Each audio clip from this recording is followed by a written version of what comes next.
कानून की भी अब कीमत हो गई है।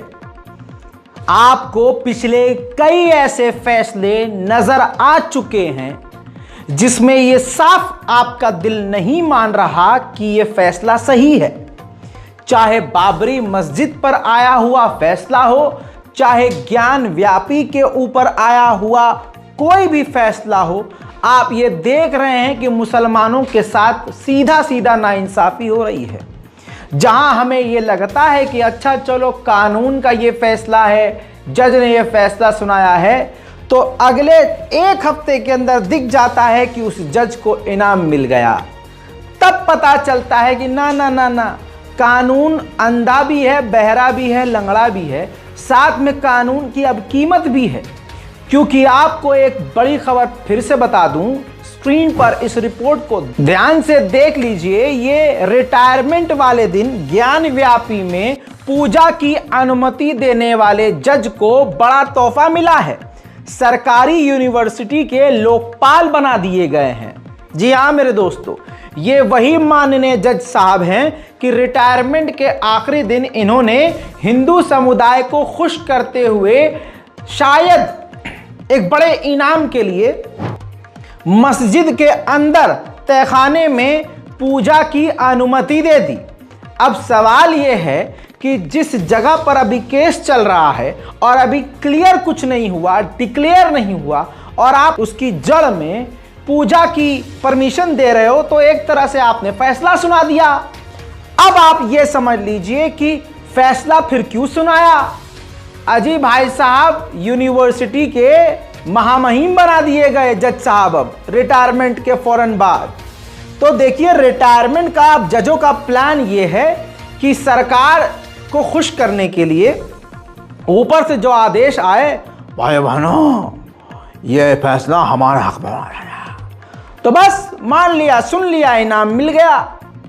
ऐसा ही जिस जस्टिस गोगोई ने राम मंदिर वाले फैसले पर अपना सुनाया था फैसला, उस गोगोई की किताब में खुद उन्होंने लिखा कि मस्जिद के ऊपर, यानी बाबरी मस्जिद के ऊपर फैसला देने के बाद हमने होटल में जजों, पूरे जज की जो पीठ थी, जजों ने खुशी मनाई, सेलिब्रेट किया। जस्टिस गोगोई ने अपनी उस किताब में लिखा, और फिर गोगोई को लोकसभा की एक ऊंची सीट, मतलब कुल मिला के एक ऊंचा पद भी दिया गया। तो ये सब चीजें दिमाग में क्या बता रही हैं? क्या साबित हो रहा है इन सब चीजों से? साबित ये हो रहा है कि आज इस मोदी जी के दौर में, इस राम राज्य में कानून की कीमत है और कानून बराबर नहीं है। कानून की कीमत मैंने साबित कर दी कि क्या है। अब कानून बराबर नहीं रहा वो भी बता देता हूं। आगे बढ़ने से पहले मस्जिद का अगर मामला है तो देख लीजिए, जो मैंने आपसे कहा था वो इस देश में होना शुरू हो चुका है। अब कोई भी बेरोजगार उठता है और किसी भी खूबसूरत मस्जिद को देखकर अपनी लाल टपकाता हुआ कोर्ट का दरवाजा खटखटा देता है। भाई साहब, ए भाई साहब, ये हमारी है, ये हमारी है। नाम क्या है बे इस मस्जिद का? टीले वाली मस्जिद। ये टीलेश्वर मंदिर है, इसको तोड़ के बनाया था, ये तो हमारे भगवान जी की है जज साहब। फिर उसके बाद रिटायरमेंट का प्लान है, ये चल रहा है। हंसिए नहीं, यही चल रहा है। स्क्रीन पर इस रिपोर्ट को देख लीजिए। लखनऊ में मौजूद टीले वाली मस्जिद के मामले में मुस्लिम पक्ष को बड़ा झटका मिला है, हिंदू पक्ष को बड़ी राहत। कोर्ट ने रिवीजन करने से इनकार कर दिया। हिंदू संगठन ने क्लेम किया था कि यह मस्जिद हमारी है, यानी यह मंदिर था और इसको तोड़कर मस्जिद बनाया। क्लेम किया तो मुसलमान समझ गए कि भाई अब ये भी मस्जिद जाएगी, तो रिव्यू डाला मुस्लिम पक्ष ने कि जज साहब ऐसा नहीं है, ये पीआईएल सुनने लायक नहीं है, ये सीधा सीधा हमारी मस्जिद है, इसका पूरे कागज़ हैं, पूरे डॉक्यूमेंट मौजूद है और हज़ारों साल पुरानी मस्जिद है, सब चीज़ें मौजूद हैं, ऐसा कैसे हो सकता है? तो जज साहब ने ना ना ना, हमें सुननी नहीं तुम्हारी, तो ये जो केस आया है हमारे हिंदू भाइयों की तरफ से, ये बिल्कुल सही है, हम सुनेंगे। सही बात है भाई, कीमत तो है ही ना, और कीमत देने वाला बैठा है भाइयों बहनों, बस समझ जाओ आप। अब आगे का बता दूं, ये छोटा इमामबाड़ा, बड़ा इमामबाड़ा भी जाएगा, दिल्ली की जामा मस्जिद भी जाएगी, क्योंकि हमारे उलमा जो बोलने वाले हैं उनको जेल में ठूस दिया है। मुसलमान भूल जाते हैं उनको। बताइए किस मुसलमान को याद है? सलमान अजहरी साहब, मुफ्ती साहब किसको याद है? किसकी आंखें नम हो रही हैं? किसके हाथ बुलंद हो रहे हैं? किसके हाथ कप कपा रहे हैं कि या अल्लाह रहम कर? कौन मस्जिद के मौलवी हैं जो नमाज के बाद, हर नमाज के बाद सलमान अजहरी साहब के लिए दुआ कर रहे हो? कौन मुसलमान है? कौन सी कम्युनिटी है? कौन से लोग हैं? कौन सी कम्युनिटी है? कौन से अंजुमन है? कौन सी कमेटियां हैं? कौन से ये मुस्लिम लीग और मुस्लिम पर्सनल लॉ बोर्ड और शिया पर्सनल लॉ बोर्ड और सुन्नी पर्सनल लॉ बोर्ड मुस्लिम, ये सब कहां हैं? क्यों नहीं कर पा रहे प्रेस कॉन्फ्रेंस? क्यों नहीं हो रहे एकजुट? क्यों सलमान अजहरी साहब के लिए बोल नहीं पा रहे? नहीं बोलेंगे। कमी उधर नहीं है, कमी इधर है, इधर है कमी। बहरहाल अब मस्जिदें हमारे हाथ से, हमारी आंखों के सामने से जा रही हैं और पूरी प्लानिंग के तहत जा रही हैं। और अगर कोई बोलता है, अगर कोई बोलता है मुसलमानों के लिए, तो उसको बीजेपी का बी टीम कह दिया जाता है। सलमान अजहरी के लिए सरकार के बीच, सरकार की आंखों में आंखें डालकर बोलने वाला कौन है? वारिस पठान। सुनिए। सवाल करूंगा सुधांशु जी आपसे मैं, क्योंकि अल्पसंख्यकों की बात हुई, माइनॉरिटी की बात हुई, आप लोगों को मुसलमानों से इतनी नफरत क्यों है? मेरा सवाल का जवाब दो। क्या आजादी हमने इसलिए ली थी लड़ झगड़ के? क्या आप आजाद होने के बाद भारत देश के अंदर हमारे मदरसों को तोड़ दो, अवैध निर्माण दिखा के हमारी मस्जिदों को तोड़ दो, आप मुसलमानों की मॉब लिंचिंग कर दो, आप गाय के नाम पे मार दो, आप बाहर से महाराष्ट्र राज्य के अंदर आप अपने गुर्गों को भेजो जो जाके मुसलमानों के खिलाफ अनाप शराब बके, जहर उगले, उनके खिलाफ एफआईआर मगर आप उनको अरेस्ट नहीं करो। वहीं पर अगर कोई एक मुसलमान मुफ्ती अजहरी जैसा अगर खाली एक रात इंदौरी का अशार पढ़ ले, तो सुधांशु त्रिवेदी ट्वीट करके बताते हैं कि देखो इसने पूरे हिंदू समाज को इस तरह के अल्फाज इस्तेमाल करा दिए, उनके खिलाफ एफआईआर कर देते हैं, उनको जेलों में डाल दिया जाता है। वहीं पर अगर कोई बाहर से आता है बीजेपी का नेता और वो ये बोलता है कि चुन चुन के मारेंगे, कुछ नहीं होता, बीजेपी की सिटिंग एमएलए वहां खड़े रहकर बोलती है 15 मिनट नहीं, 10 मिनट नहीं, हमको 5 मिनट दे दो, हम सबको खत्म कर डालेंगे, तब सुधांशु जी एक भी ट्वीट क्यों नहीं करते आप? सुन लिया? अरे कोई तो बोल रहा है, बोल रहा है ना। अब सुनिए, इन तमाम चीजों के बावजूद अगर एमआईएम को कोई कहता है कि बीजेपी की ये टीम बी है, तो वो बोलने वाला इंसान सी है।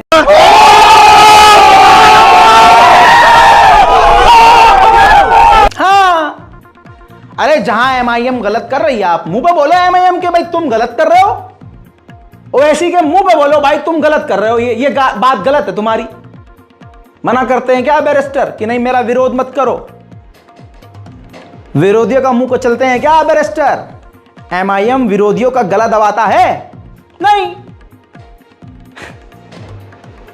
कहता आया हूं, ठीक है सब बुरे हैं, लेकिन देखना यह है कि कौन हमारे लिए कम बुरा है। हालात देश में बेकार हो चुके हैं, हर चीज मुसलमानों के खिलाफ हो रही है।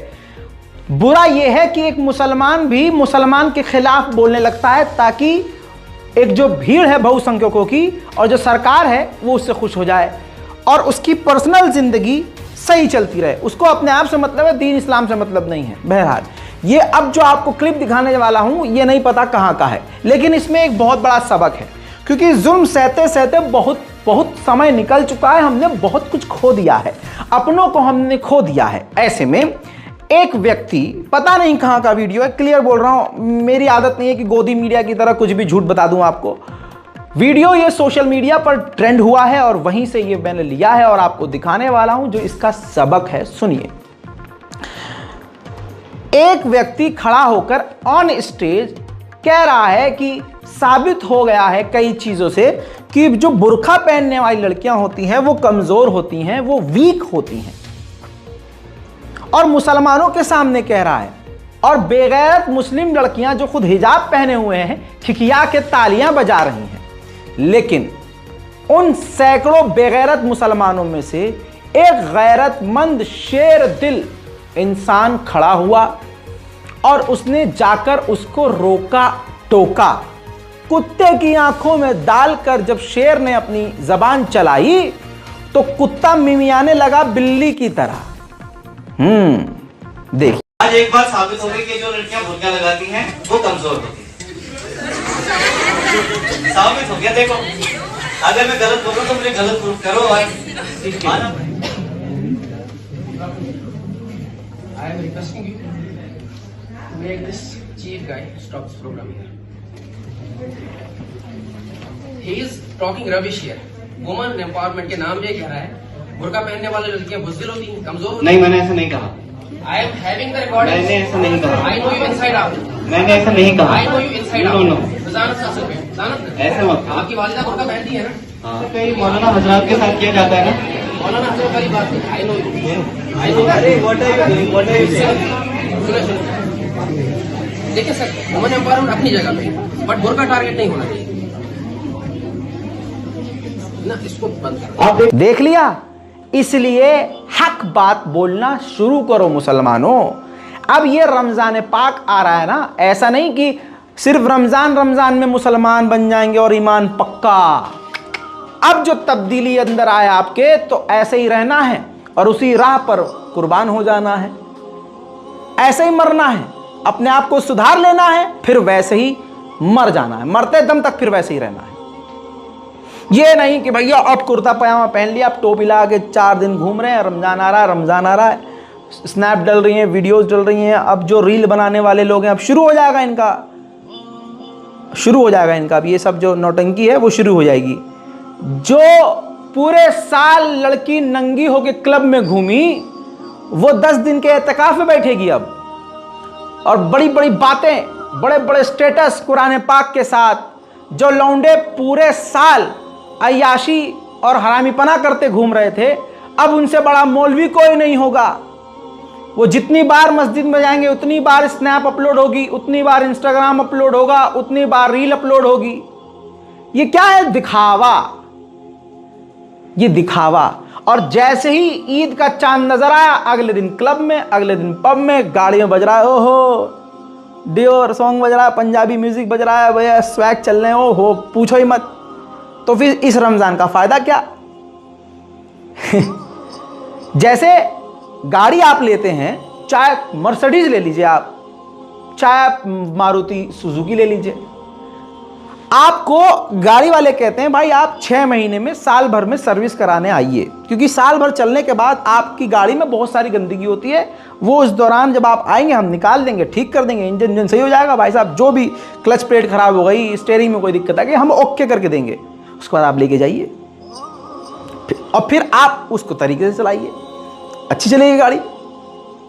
ऐसे ही ये रमजान पाक हमारे लिए सर्विस है, हम इंसानों की सर्विस है। हम रमजान पाक में अल्लाह की बारगाह में जाएंगे, हम झूठ बोलना, मक्कारी करना, फरेब करना, किसी का दिल दुखाना, गाली गलौज करना, गलत काम करना, हम इन सब से परहेज करेंगे, बिल्कुल अच्छे हो जाएंगे, बढ़िया एकदम, बिल्कुल ऐसे जैसे कि अभी पैदा हुए हैं। अल्लाह शायद हमारे गुनाह माफ कर दे। उसके बाद क्या होता है? अगले दिन ही तुम क्या कर रहे हो? ईद आते ही जैसे आप गाड़ी लेके निकले, अब गाड़ी वाले ने बोल दिया सर्विस हो गई सर, अब थोड़ा ये 4-5 इंस्ट्रक्शन है, गाड़ी को इधर मत लेके जाइएगा, उधर मत लेके जाइएगा, गड्ढों से बचाइएगा, और मतलब ऑटोमेटिक गाड़ी है तो एकदम आप कोशिश मत कीजिएगा कि गियर पर हाथ लगा दें आप, मतलब कुछ चीज़ समझाया जाएगी। लेकिन आप शोरूम से जैसे गाड़ी सर्विस सेंटर से लेके निकले, आपने तुरंत वो सारे काम करने शुरू कर दिए जो उसने मना कर रहे थे इंस्ट्रक्टर ने, तो क्या होगा? गाड़ी चलनी थी 6 महीने, चलेगी 2 महीना, फिर सर्विस सेंटर, अब ये पार्ट खराब हो गया, वो पार्ट। अब इंसान का क्या? 30 दिन तो भाई साहब अल्लाह वाला बन कर आया, 31वें दिन वो क्लब में खड़ा है, याशी कर रहा है। तो कहाँ से इंसान का ईमान, इंसान का दिल, इंसान की रूह कैसे सही होगी? नहीं हो सकती ना सही है? देखिएगा इन दोगलों को कि अभी तो नाच गाना डल रहा है, और वही दोगले अभी देखिए सबसे बड़े अल्लाह वाले बन जाएंगे, सबसे बड़े। जो लड़कियां मदर डेयरी पूरी दिखा देती हैं, अभी क्या होगा? उनसे बड़ी हिजाबी कोई नहीं। ओफो, अच्छी बात है, लेकिन या इस तरफ रहो या फिर इस तरफ रहो भाई, लेकिन ट्रेंड में रहना ना बाजी को। तो अभी हिजाब चलेगा तो हिजाब करेंगी बाजी, और जब हिजाब वाला मामला ख़त्म होगा तो बाजी बरा पहन के आ जाएंगी। अब समझो ये सच्चाई है। मेरा बोलना आपको बुरा लग रहा है, कमाल ये देखना आपको बुरा नहीं लगता। वाह, आपके ऊपर सुभान अल्लाह। अभी ये रमज़ान निकल जाएगा, ये अल्लाह वाले जो अभी बनेंगे ताज़ा ताज़ा, इनको देखिएगा फिर कमर खोल के नाचेंगी। वो याद है आयशा बिग बॉस वाली, हाँ सुराही, वो कमर उठा उठा के। अभी उन तमाम रील्स वालों को, इंस्टाग्राम वालों को अभी देखिएगा, अभी सबसे बड़े मौलाना बन जाएंगे। बस भाई रहने दो, रोला हो गया क्या? ज़्यादा हो गया क्या? एक हाथ मना ना जाए। चलो भाई साहब ने मना कर दिया, हमारे बचा लिया तुम्हें कैब भाई ने, आज तो हो जाता। चलो आगे बढ़ते हैं। उधर सुवर दर्शन के जो सीईओ हैं सुवरेश चौहान के एक बार फिर से गाली गलौज करते हुए मुसलमानों के खिलाफ आपत्तिजनक और हमारे हिंदू भाइयों को भड़काने वाला बयान देते हैं। कमाल यह है इन पर एफआईआर नहीं होती। जो दर्जनों एफआईआर हैं उन पर बेल आउट पर हैं, ये बेल पर हैं, तो उन नियमों का पालन नहीं करते। क्या ये वीडियो हमारे इस सोशल मीडिया के जरिए न्यायाधीश तक नहीं पहुंचती? अमा पहुंचती है, लेकिन जैसे मैंने आपसे कहा कानून अब बराबर नहीं रहा। हिंदू राष्ट्र मेरा जन्मसिद्ध अधिकार है और किसी भी कीमत पर मैं उसको लेकर आऊंगा। अगर हम उस बांग्लादेशी के खिलाफ बोले तो भी कहते हैं कि मुसलमानों के खिलाफ बोल रहे, हम लव जिहादी के खिलाफ बोलते हैं तो भी बोलते हैं कि मुसलमानों के खिलाफ बोल रहे, हम लैंड जिहादी के खिलाफ बोले तो भी कहते हैं कि मुसलमान के खिलाफ बोल रहे। अरे हम बोले कि नहीं बोले? बोलने का अधिकार अगर हैदराबाद के गद्दार नमक हराम को है तो फिर सुरेश चौहान के को भी है। तो भाई हमने, हमारा हिंदुओं का बर्थ रेट कितना है? 1.6 और मुसलमानों का कितना है? 3.6, मतलब करीब दुगना। अब मुझे बताइए इसका मतलब क्या होगा? आज 2024 है, केवल 20 वर्षों बाद हिंदुस्तान में हिंदू अल्पसंख्यक हो जाएगा। मंजूर है क्या? नहीं। अगर हिंदू अल्पसंख्यक होगा तो दिल्ली के गद्दी पर कोई औरंगजेब बैठेगा। अगर औरंगजेब दिल्ली के गद्दी पर बैठेगा तो पांडुरंग की मूर्ति भी पंढरपुर में सुरक्षित नहीं रहेगी। तो सुन लिया, कानून बराबर नहीं है, यह बात मैंने बोली है ना, वो एक्चुअल है। असम के डीजीपी ने कानून का इस्तेमाल धमकाने के लिए किया और साथ ही मुसलमानों से, या समझ लीजिए बीजेपी के गलत फैसलों पर सवाल करने वालों से अधिकार छीन लिया विरोध करने का। आप ये बदतमीजी देखिए, गुंडागर्दी देखिए। असम में एक दिन के बंद से राज्य को 1643 करोड़ रुपए का नुकसान होता है। अगर सीएए को लेकर किसी ने बंद का ऐलान किया तो यह रकम उनसे वसूली जाएगी। असम के डीजीपी यानी बहुमत के दम पर मनमानी कानून बनाने के बाद विरोध करने का अधिकार भी छीन लिया। यह जीपी सिंह है जो डीजीपी हैं असम के, और नाम से आप समझ गए होंगे सिंह साहब हैं, तो झुकाव किधर होगा?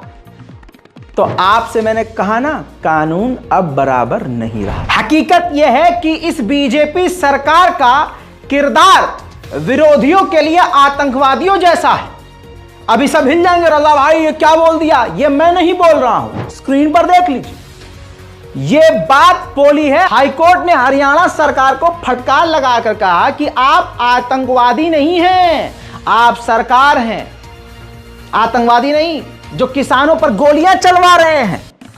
यानी कोर्ट ने, हाईकोर्ट ने माना है कि किसानों के ऊपर सरकार गोलियां चलवा रही है।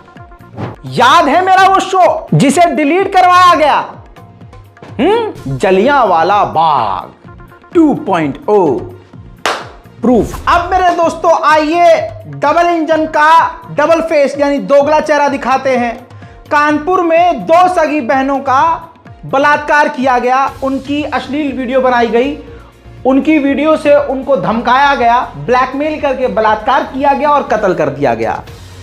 एंड द पॉइंट इज कि झूठों की रानी, अरे माफ कीजिएगा, स्मृति ईरानी जी, माननीय स्मृति ईरानी ड्रामेबाज, ये ड्रामेबाज मैं उनको पिन नहीं कर रहा हूं, वो ड्रामों में काम करती थी तो ड्रामों में काम करने वालों को ड्रामेबाज कहा जाता है।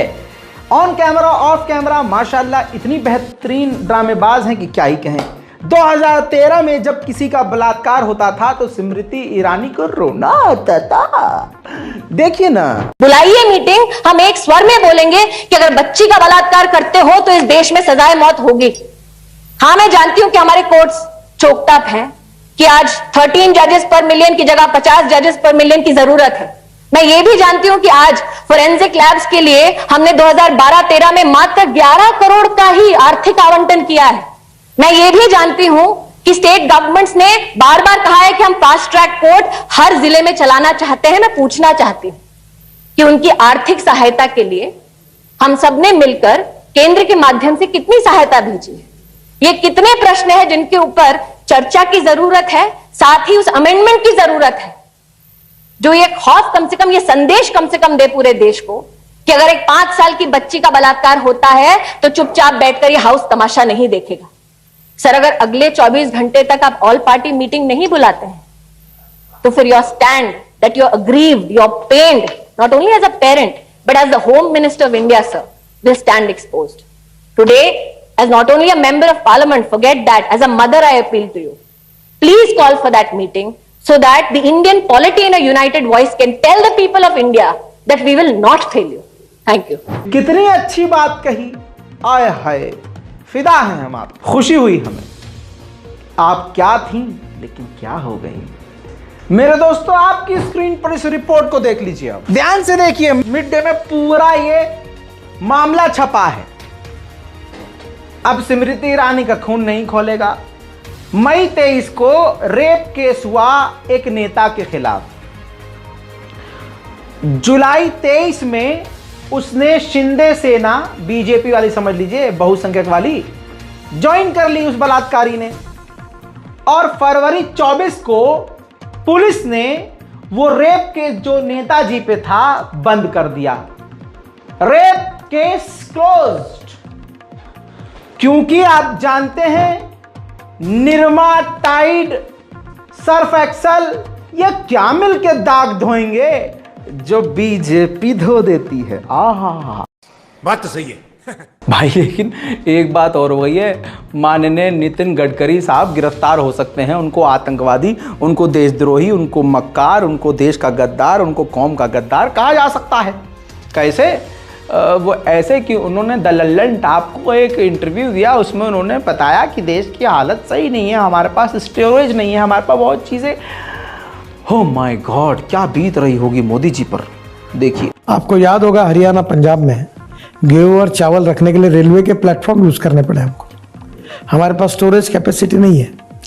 और मार्केट में जो अनाज का, फ्रूट वेजिटेबल का भाव होता है, अब ये बहुत इंपॉर्टेंट विषय है जी। ये जो भाव होता है डिमांड एंड सप्लाई के साथ होता है।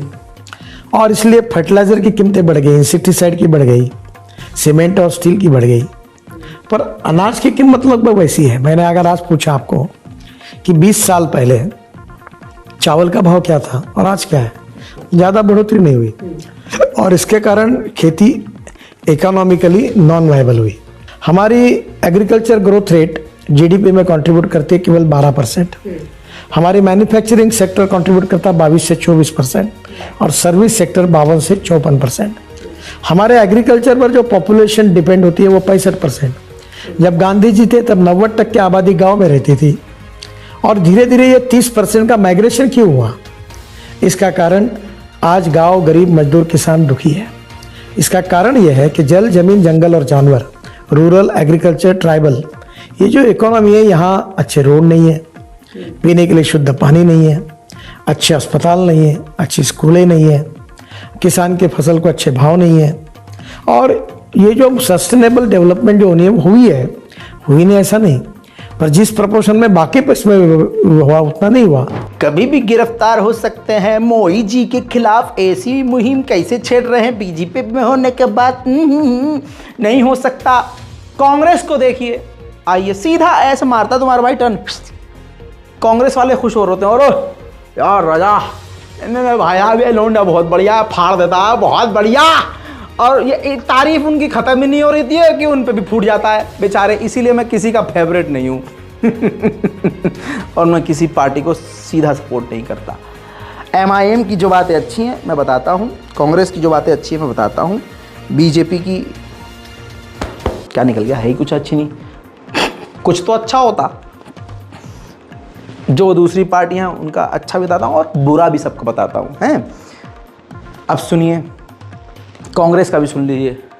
राहुल गांधी, प्रियंका गांधी, सोनिया गांधी, एक चीज नोटिस आप कर रहे होंगे कि मुसलमानों का नाम लेने से ये बच रहे हैं। मुसलमानों का घर तोड़ रहे हैं। राहुल गांधी के मुंह में कौन सा फेविकॉल है भाई? क्यों नहीं बोल रहे हैं कि मुसलमानों के साथ गलत हो रहा है? हकीकत यह है कि भाई वो भी अब हिंदुज़म खेल रहे हैं। जैसे मैंने आपसे अर्ज़ किया है, सब खतरनाक हैं मुसलमानों के लिए। देखना यह है कि कौन कम खतरनाक है।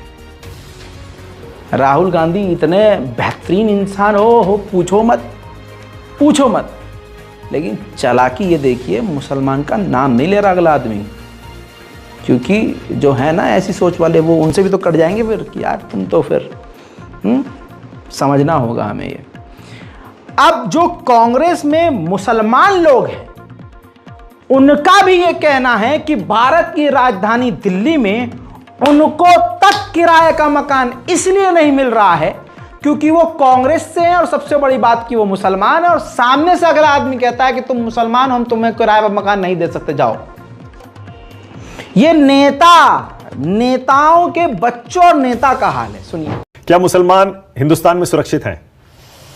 बहुत टफ स्थिति है, एंड एज अ मुस्लिम बोल रही हूँ आज मैं ये कि आसान नहीं है। आज भी अगर मैं एक घर किराए पे लेना चाहती हूँ तो मुझे कोई देगा नहीं, दिल्ली जैसी शहर में भी। क्या आपको भी कभी ऐसे फेस करना पड़ा? रोज ढूंढ रही हूँ, घर नहीं मिल रहा है। क्या बात कर रही हैं? हाँ, रीजन यही है कि मुस्लिम है।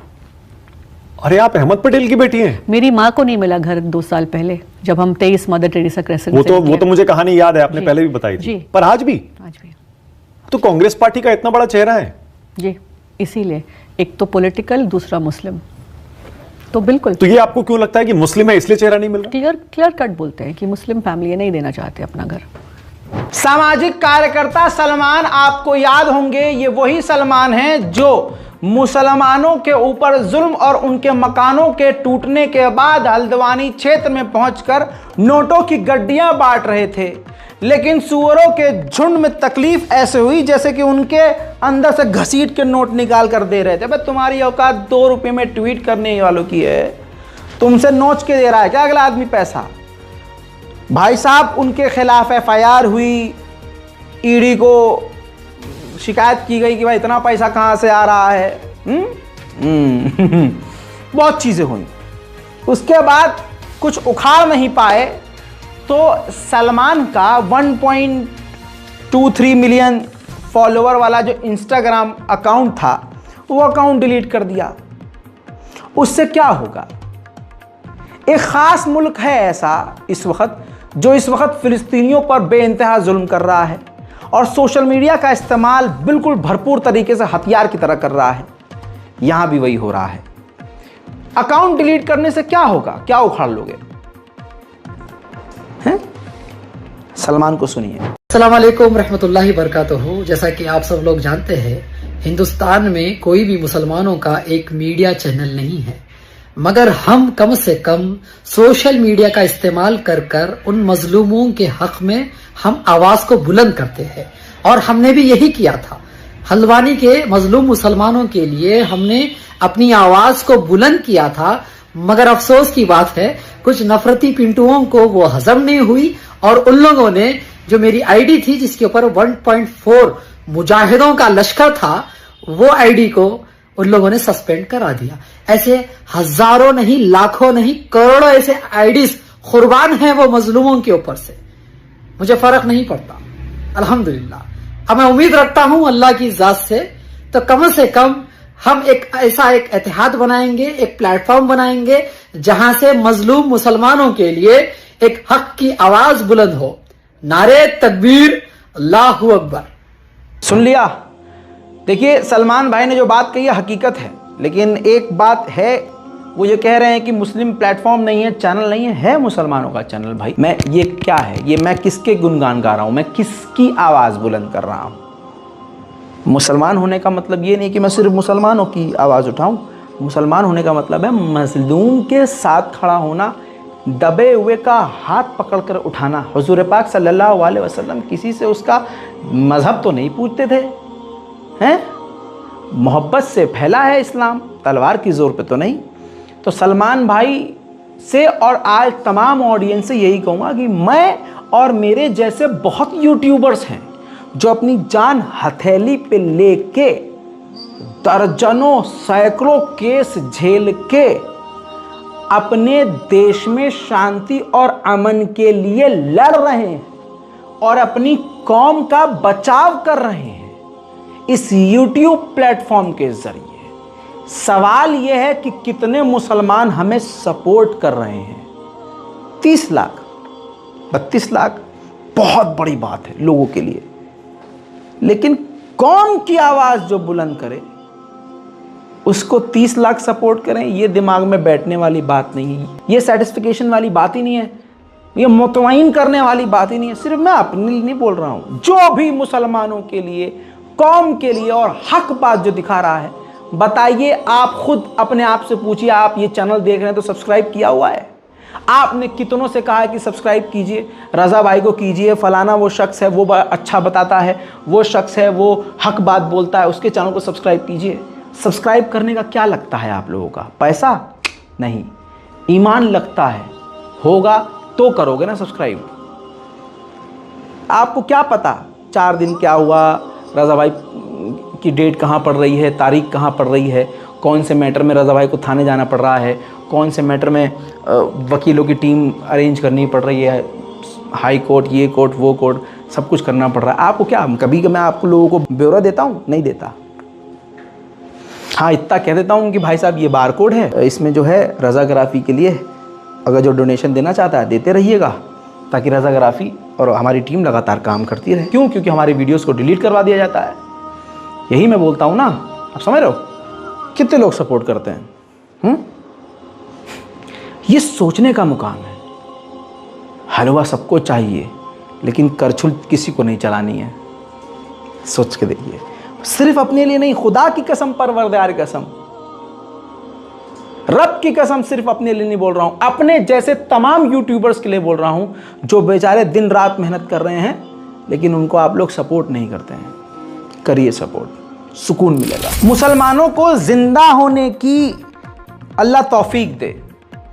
भाई जिंदा हो जाओ, मस्जिदों के बाहर हाई क्वालिटी कैमरा लगवाओ, और अल्लाह ने अगर आपको इतना दिया है, अगर आप पेट भर के खाना खा रहे हो ना, तो एक टाइम कम खाना खाओ, अपने औलादों को पढ़ाओ, थोड़ा घुमाई फिराई कम करो, मौज मस्ती कम करो, सादा खाना खाओ, पैसा इकट्ठा करो, अच्छा कैमरा अपने घर के बालकोनी में, अपने फ्लैट के बाहर, अपनी प्रॉपर्टी के बाहर लगाओ, क्योंकि 24 घंटे हिंदू संगठन तुम्हें मारने का प्लान कर रहे हैं और हिंसा भड़काने का काम कर रहे हैं।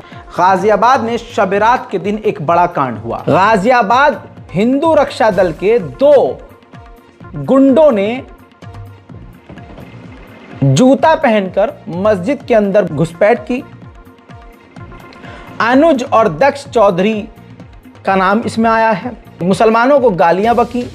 टीला मोड़ थाना क्षेत्र में गरिमा गार्डन की यह घटना है, जिसके बाद पुलिस ने कार्रवाई की। आपकी स्क्रीन पर इन दोनों आतंकवादियों की तस्वीर नजर आ रही है। हिंदू रक्षा दल से जुड़े हुए व्यक्ति ये किस मकसद से घुसे थे आप जानते हैं, लेकिन ये मुसलमानों ने समझदारी दिखाई कि पुलिस को बुलाया, FIR करी और अब ये गिरफ्तार हो गए। तो CCTV कैमरा लगाइए मस्जिद के अंदर, मस्जिद के बाहर, और इतनी ऊंचाई पर कि आतंकवादियों का हाथ ना पहुंचे। अगर हाथ पहुंचे भी, अगर कैमरा तोड़ भी दिया जाए तो दूसरा कैमरा वहां मौजूद हो। कम से कम उनका कुछ नहीं बिगाड़ पाएंगे तो कैमरे से अपने आप को तो बचा पाएंगे, क्योंकि ट्रेंड ये है कि हमें मारकर हमारे कत्ल का इल्ज़ाम हमारे अपनों पर ही लगाकर हमारे अपनों को जेल में ठूस दिया जाता है। समझदार बने। फ्री होते हैं तो मस्जिद पर हमला करते हैं, इनकी रैलियां निकलती हैं तो मस्जिद के आगे नाचते हैं। अगर इनमें कोई काम करने वाला होता है तो वो फ्रॉडिया होता है। कैसे? स्क्रीन पर आप खुद देख लीजिए। 500 के नकली नोट छापने वाला एक गिरोह पकड़ा गया है पुणे में, जो 500 के भारतीय मुद्रा छाप रहा था। दोस्तों, नाम है इनका ऋतिक खडसे, दूसरा है सूरज यादव, तीसरा है आकाश गांधेकर, चौथा है सियोग सालुखे, पांचवा है तेजस बल्लाल और छठा है प्रवण गहाने। इसके अलावा और लोग भी हैं, पुलिस ने गिरफ्तार कर लिया है। तस्वीर आपके सामने है। तो ये अंधभक्त वाली जिंदगी है। आज अगर मुसलमान कुछ अच्छा काम कर देता है तो बजाय उसको शाबाशी देने के उसके गर्दन पर छुरी चला दी जाती है, उसका मकान ढा दिया जाता है। इतनी ज्यादा नफरत है सरकार को मुसलमानों से कि एक मुसलमान अगर अच्छा भी काम कर दे तो उसको कुचलने का काम किया जाता है। 41 मजदूरों की जान बचाने वाला, जब सारी टेक्नोलॉजी फेल हो गई, जब सारी मशीनें जर्जर हो गई और उत्तरकाशी में फंसे 41 मजदूर बाहर नहीं निकल पा रहे थे, 24 घंटे मीडिया दिखा रहा था कि अब ऐसे चॉकलेट डाली गई, अब ऐसे पानी पहुंचाया गया, ऐसे ऑक्सीजन पहुंचाया जा रहा है, मोदी जी बात कर रहे हैं, ये हो रहा है, वो हो। तब उन मजदूरों ने अपनी जान हथेली पे लेकर उसके अंदर घुसे, जगह बनाई। रैट माइनर्स, जी हां, जिनके मकान को, वकील हसन के मकान को दिल्ली में अवैध बताकर तोड़ दिया गया। पूरे मोहल्ले में एक बंदे का मकान अवैध, बाकी सब वैध। किसने दुश्मनी निकाली? मोदी जी। क्या किया था? अरे 41 लोगों की जान बचाई थी। अगर तुम सच्चे हो, मोदी जी का इतना बड़ा तो होना चाहिए दिल कि कह दे कि अरे भाइयों बहनों, इसने तो हमारे भाइयों बहनों की जान बचाई थी, कोई बात नहीं है, जमीन इसको दे दो। अच्छा, इतना बड़ा भी नहीं है तो मोदी जी ये तो कह सकते थे कि चलो 1 साल के लिए, 6 महीने के लिए नोटिस दे दो। भाई साहब मकान तोड़ दिया उसका। देखिए, और तिवारी जी ने कहा है कि हम आपको पीएम आवास योजना के देंगे, क्या कहना चाहिए? मुझे इनकी सोच पे बिल्कुल भी, मैं इतने सोचता नहीं था इनकी इतनी छोटी सोच होगी। जो मुझे है ना, इन्होंने मेरे 80 गज, जो मेरे 1-1.5 करोड़ रुपए का मकान है, उसके एवज में मुझे नरेला में ऐसी जगह डालने का प्रयास ये लोग कर रहे हैं जहाँ कुत्ते भी नहीं जाते हैं, कोई रहने का वहाँ पर है भी नहीं। मैं कह रहा हूँ, कल मेरे बच्चों के साथ कोई घटना घट गई तो ना तो वहाँ एलजी सर और एलजी साहब होंगे, ना मनोज तिवारी जी होंगे। जैसे कि इस वक्त इन्होंने वादा किया था मेरे साथ में 2 महीने पहले, कोई बहुत पुरानी बात नहीं, सिर्फ 2 महीने पहले पुरानी बात है। आज मनोज तिवारी जी ये कहते हैं कि हम अनऑथराइज जगह बैठे हुए हैं। अनऑथराइज तो ये पूरी कॉलोनी है, एक डीडीए लैंड, पूरी डीडीए लैंड है। मेरे कौन सा अलग चांद पे प्लॉट है जो अनऑथराइज्ड है? जो टीम है जिन्हें मैं पैसे नहीं दे पाया उसकी वजह से है, वरना इसमें जैसे और लोग रह रहे हैं ऐसे ये भी है। जब एलजी साहब की जो मुझे उठा के यहाँ से, वो वहाँ मुझे, मेरी जड़ें जहाँ पर है, जहाँ पर मेरी जड़ें हैं वहाँ से निकाल के मुझे वहाँ पहुँचा रहे हैं कि आप वहाँ पहुँच जाइए। हम बड़े चौड़ा सीना करके आ रहे हैं कि एलजी साहब ने आपको ऑफर दिया है, आपको आपका कंट्रीब्यूशन है कंट्री के लिए, बहुत बड़ा कंट्रीब्यूशन है, और आपके कंट्रीब्यूशन को देखते हुए आप नरेला में, जो आप फ्लैट में कोई रहता नहीं है, जहाँ कुत्ते भी मूतते नहीं है, वहाँ आप रहिए जाके। मतलब ये दिए जा रहा है मुझे। अरे मुझे नहीं चाहिए आपका, मुझे मेरा ही मकान दे दीजिए, आपके बस का कुछ नहीं है। आप सिर्फ धनवानों को धनवान कर सकते हो, हम गरीबों को तोड़ कर रोड पे ला सकते हो, आप सिर्फ इतना कर सकते हो। यही हो रहा है मुसलमानों के साथ। अब क्या कर सकते हैं भाई, क्या करें? मेरठ में भी ऐसा ही हुआ है। उत्तर प्रदेश की पुलिस, बल्कि यूं कहूं पूरे देश की पुलिस, मुसलमानों की दुश्मन सी बन गई है। शब बारात की रात जब घर में कोई मर्द नहीं तो ये मर्द, तथाकथित मर्दाना पुलिस, एक घर के अंदर घुसी सर्च ऑपरेशन का ड्रामा करके, और फिर महिलाओं को मारा पीटा, धमकाया, गाली गलौज किया और सोना लूट कर ले गए। देखिए और याद रखिएगा, कानून बराबर। क्या घटना घटी है? पुलिस वाले आए थे हमारे घर में, कोई जेल नहीं था हमारे घर में, आगे वो तो हमें डंडा उठाने चालू कर दिए, मारना शुरू कर दिए कि कहा है तुम्हारे भैया, कहा है तुम्हारे पति, कहा है। हमने कह दिया हमें नहीं पता, तो हमें और मारा। फिर लेडीज पुलिस को बुलाया, उनसे भी हमें बहुत पिटवाया, मेरी बच्ची को भी मारा, हमारी लेडीज पुलिस तो बहुत देर बाद आई, लेकिन कभी जेल हमारा घर भी तोड़ दिया। कौन से थाने से बता रही थी पुलिस के? हम पता नहीं, हमें नहीं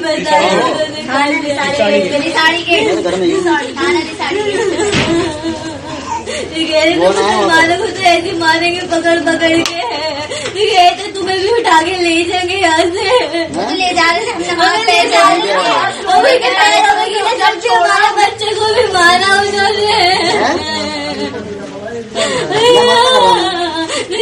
सबको मारेंगे, तुम्हें सबको उठा के ले जाएंगे। उधर आड़ भक्तों का कोई ईमान है? आड़ भक्तों का कोई ईमान नहीं है। ये गंदे हैं और गंदे रहेंगे, समझ रहे हैं ना? हाँ हाँ, आड़ भक्त ऐसे ही रहेंगे। आप देखिए रिहाना को आड़ भक्तों के नाजायज अब्बा ने, अंबानी परिवार ने रिहाना को 67 से 74 करोड़ रुपए भेजे। क्यों? शादी में बुलाने के लिए। सवाल यह है, जिस रिहाना को खालिस्तानी समर्थक बताने के लिए भक्तों ने 2-2 रुपए में ट्वीट किए, जिसे साजिश बताकर एक छात्र दिशा रावी पर देशद्रोह का मुकदमा लगा दिया गया, वही रिहाना अब अंबानी की शादी में 70 करोड़ ले रही है। देश का कानून और मीडिया अदालत सबके लिए अब एक जैसा नहीं रहा है दोस्तों। इस पर आड़ भक्त पूरी तरह से खामोश हैं और खबर यह आ रही है कि बहुत सारे आड़ भक्तों ने गू खा लिया है गधे का और कई हफ्ते तक शांति बनाकर रखने का फैसला लिया है कि अभी कुछ ट्वीट नहीं करेंगे। उधर मध्य प्रदेश में आड़ भक्तों की भीड़ एक ईसाई प्रोग्राम में घुसी, जहां ईसाई अपने धर्म के मुताबिक प्रोग्राम कर रहे थे। उनके यहां घुसने के बाद प्रोग्राम को बंद करवाकर JSR के नारे लगाने शुरू कर दिए। देखिए रामराज। जय श्री राम, जय श्री राम, जय श्री राम, जय श्री राम, जय श्री राम। आड़ भक्तों का कोई ईमान थोड़ी ना है। गले में सूत्र है मंगल वाला, यहां पर बिंदिया है और मांग भरी हुई है। दीदी हिंदू समुदाय से आती है, बकरा भर के कढ़ाई, ऐसा लग रहा है पूरे खानदान की दावत है। और यही दोगले नल्ले बकरीद पर ज्ञान पेलते हैं और यहां पूरे साल बकरा पेलते हैं।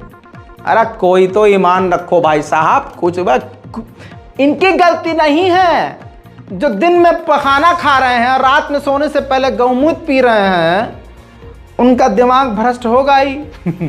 लेकिन ये बढ़िया लगा भाई, मुंह में पानी आ गया, आज तो खाऊंगा मैं। बहरहाल फिलहाल के लिए इतना ही देश का हाल। जितना मैंने बता दिया इतना कोई यूट्यूबर बताएगा भी नहीं, और क्योंकि हमारे पास माशाल्लाह लीगल टीम बहुत बड़ी हो गई है, थोड़ा इसका इस्तेमाल करते रहिए बारकोड का, तो और भी मजबूती से अपना पक्ष और आपका पक्ष रख पाएंगे। दुआओं में याद रखिएगा, रिपोर्ट को शेयर कीजिएगा और चैनल को अब तो सब्सक्राइब कर ही लीजिएगा।